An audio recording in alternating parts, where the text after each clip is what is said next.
matagal-tagal na rin ang Binisaya. Marami ng mainstream and academic na mga articles na nasulat about dito, and recently, nagulat ako na tinanong ko si ChatGPT, alam niya yung Binisaya. So basahin ko lang yung tinanong ko si ChatGPT, what is Binisaya? Bigay siya ng mga trivia.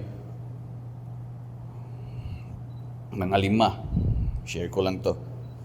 Binisaya Film Festival is an annual event in the Philippines that celebrates independent cinema produced in the Visayan languages, particularly in Cebuano. Here is a brief history of the festival.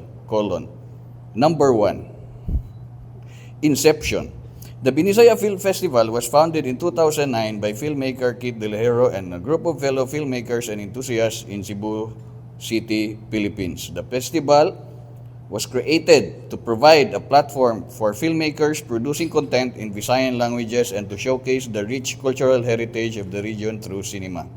Number 2. Promotion of Visayan cinema. The festival aims to promote and support independent filmmakers from the Visayas region, encouraging the production of films in Visayan languages such as Cebuano, Hiligaynon, and Waray.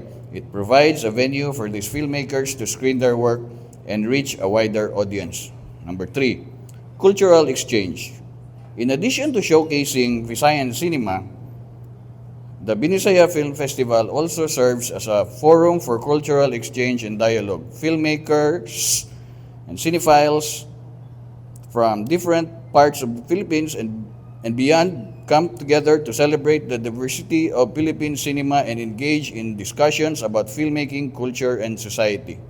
Number 4, expansion and growth. Over the years, the Binisaya Film Festival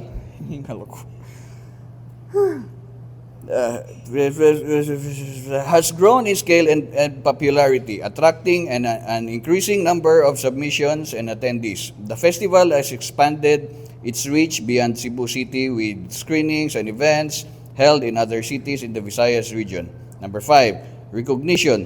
The festival recognizes outstanding achievements in Visayan cinema through various awards categories. These awards help to highlight the talent and creativity of Visayan filmmakers and contribute to the development of the local film industry. Overall, the Binisaya Film Festival plays a vital role in promoting Visayan cinema and fostering a vibrant, independent film community in the Philippines. It continues to serve as a platform for emerging filmmakers to showcase their work and contribute to the cultural landscape of the region. Thank you for those beautiful words, ChatGPT.